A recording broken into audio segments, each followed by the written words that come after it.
fight, obviously. So the smart money was on you not going to Argentina to corner Uluka Sasaki, and I just say that to try to be funny, of course. Like, I know how much you respect him and what you thought he could bring to this flyweight division. That's future is now obviously in question.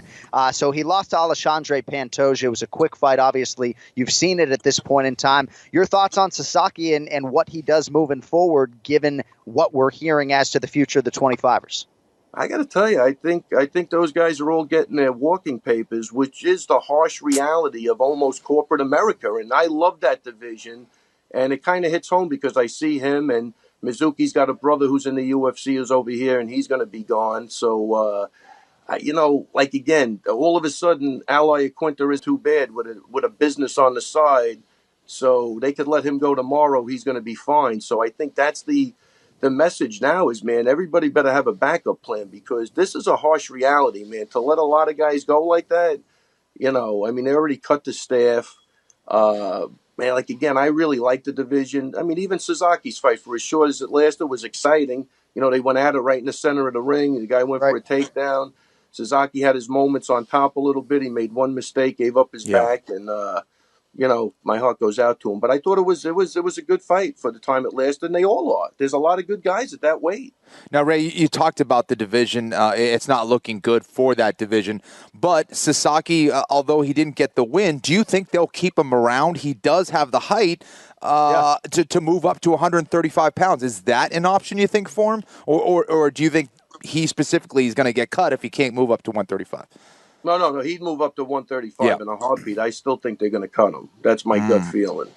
I mean, I think he might have even – I got to check with the manager. He might even have been told that. I think he was told win or lose he was gone. So I'm not sure of that. But I thought that's what the interpreter told me. Well, that's not a lot of motivation. I know. Well, you know what I mean? Well, I think that's why Pantoja called out – who did he call out? Cejudo? Right after, I mean, he's making a play. He called out Benavidez, Joe Benavidez. Oh, Benavidez, yeah. He called out. He called out Benavidez. Yeah. Wow. Hey, look, I don't know what's going on for another flyweight fight. Yeah. Yeah, what is that about? Yeah, I don't know. I think that's he didn't get the memo. Yeah, I guess not. Wow. Maybe just Sasaki got it. Yeah.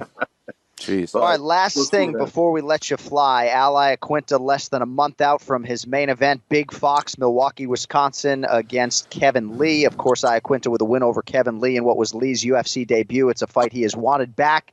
I can't wait to see it. The question for Al, oftentimes not unlike the question for Weidman, is health. What can you tell us about raging Al Iaquinta here about 3.5, 4 weeks out? Listen, I got off that plane from Oklahoma. I met him Saturday night, and I met him last night, Sunday night. I'm knocking on wood.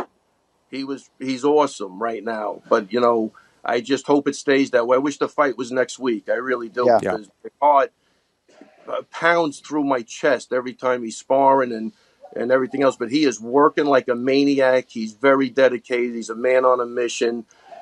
We know he brings it, and I'm excited for that fight. When definitely not underestimating Kevin Lee at all. He's a killer, so. We respect him. I think he's grown a lot since the first fight. That's going to have nothing to do with anything. These are two guys at a different stage of their careers and with new tools. And I think that fight's going to be a great fight. Ray, quick question. When Al Iaquinta is sparring, do you limit anything that his sparring partners can do while they're sparring just to keep him healthy or no? No, I haven't done that yet. Definitely not. Gotcha. But I do, we did a lot of boxing rounds. I try to do the sparring, although I want it really hard, and that's a little, only because it's Al, and he's not happy unless he's going hard. But I think boxing out of everything sometimes is the safest way to get that, that shock treatment and know you're fighting and get banged around and get your timing down without getting crazy. So I'm going to say probably, I've done it in the past. This time he's really feeling good. So he's hard to stop, man. He's dialed in, man. So, what I told him today, take off today, had 2 really brutal days. And I go, look, the rest is more important than what you're doing. Yeah. Trust me. And if he's healthy, man, that's going to be a great fight. All right, so your holiday bonus, I think I got to check with Kenny. I think it's guaranteed to be like $1,000, but what? you do have an opportunity.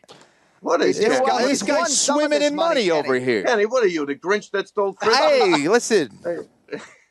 He didn't approve this with me, Ray. This is ridiculous.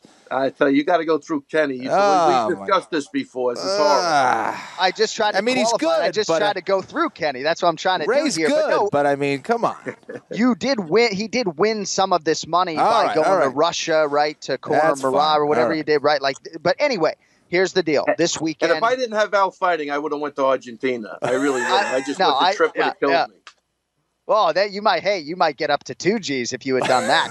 All right. No, seriously though, an opportunity to win $100. You only lose 25 if you're wrong. Francis Ngannou, Curtis Blades, main event in Beijing early in the morning. I think Saturday in the States. Who is the pick to click, Ngannou or Blades in the rematch? I'm taking Blades. I think he corrects what he didn't do in the first round, and he's a good wrestler. He's going to get that fight to the floor, tire him out, do what everybody else has done to him, and I'm going with Blades on that. All right. We'll add it to the kitty if you get it right. Am I missing anything? I mean, I feel like it's been a lifetime. It's only been 2 weeks. Anything else before we let you fly?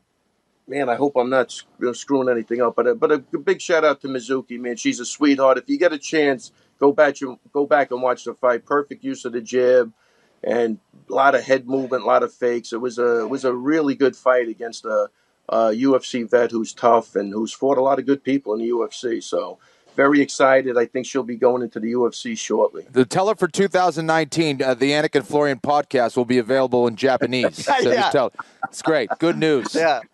And you're lucky we're sending you to that $1,000. I was going to spend that all on socks, but that's fine. You take it. That's good. That's all right. Hey, you know what? And maybe you both can spend money on haircuts before next week. Because if I show up and you both are looking like this. There's a reason I got this hat on, Ray. My hair is out of control. If I tell you I get my hair cut every 3 weeks, I think this is a good sign for me, though. My hair's still growing fast. Yeah. That is a good sign. It's a good thing. I cut my own hair every 4 days. Seriously, though, if I show up in this seat next week and you both still have the hair over the ears, essentially, whatever we're dealing with, I'll get up. You could do the Longo and Florian podcast, and I'll see you, around Christmas. I just got my hair cut. I don't believe this. What's up with the ears, though, man, and the burns? No, the burns got to go. Throwing it back. It's okay. Yeah, the burn. Yeah, I gotta get a good hairstylist. All right. Thanks for the time, buddy. Great to see you. We'll see you in a week. All right. Thanks, man. Thank you very much. Take care.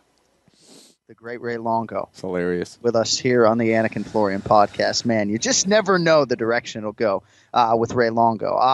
I don't know if we closed the book on Ponzinibbio. I think we did. So I guess we'll get to Ricardo Lamas and Darren Elkins. I guess one of my bigger takeaways was the referee and Keith Peterson doing a good job. But let's talk about Ricardo Lamas. Still has these championship aspirations, Kenny. And even though some will suggest that he lost a step and at times Elkins was maybe the faster fighter on the feet in this equation, I still think on any given Saturday night, the bully is a very tough out for almost everybody at 145 pounds. Max Holloway and Brian Ortega maybe would be the only outliers in that comment. And I think this is a big win over a very durable guy for Ricardo Lamas. And at the very least, 35, 36 years old, this preserves the dream a little bit longer for Ricardo Lamas as he tries to make one more run to get that elusive UFC goal. Well, Elkins is never an easy fight for anybody. He's always going to be a guy who's going to be in your face. He's very tough to finish. He might be bleeding in a fight, but he'll never be taken out easily. And the fact that Ricardo Lamas was able to do that was very impressive, especially on the heels of, not too long ago. Yes, he had a win in between then, but he suffered one of the most brutal knockouts you will see when he lost against Josh Emmett.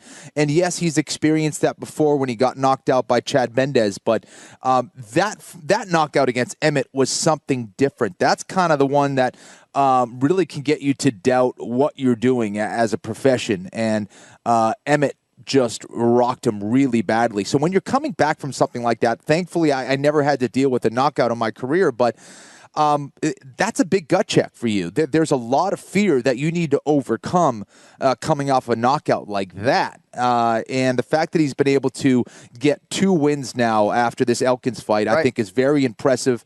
I think this guy has some of the most underrated ground and pound, not just in the 145-pound division, but in the UFC, period. Those elbows are absolutely brutal. And, for those of you guys that forgot about it, go back and watch his fight against Eric Koch. Some of the nastiest ground and pound you will see. and he was able to do that again against Elkins. And I thought Keith Peterson did a fantastic job of stopping that fight, just based on what was happening to Elkins throughout the fight and that last kind of sequence of elbows. Could have Elkins, got back to his feet or maybe recovered? Yes, but I think he was taking a lot of damage at that point, and there was no reason for it. He was losing that fight, and I didn't see it really turning around for him. Right. So Keith Peterson, one of the best referees in the game, stopped the fight and allows Darren Elkins to fight another day, even though if you said, raise your hand if you don't want to see Darren Elkins absorb any more damage, loud and proud, right? Yes. I mean, it's hard, certainly the way the last two have gone after the extended winning streak. But Keith Peterson, right, wrestled his way, and I'm reading from Sherdog.com, wrestled his way through high school and college, won a Naga championship, won titles in Muay Thai and amateur MMA, enshrined in the New Jersey Martial Arts Hall of Fame. I always introduce him as the no-nonsense Keith Peterson because he is nothing, Kenny, as you know, if not no nonsense, right? And there's just no hesitation, right? Finally figured out the buzzword for me when it comes to these referees. They don't care if it's early. They don't care if it's late. It's decisiveness, no hesitation. And in this moment, Keith Peterson on top of it as usual. And on the podcast that loves to just give credit to referees and cut men, I thought Keith Peterson as usual on his A game.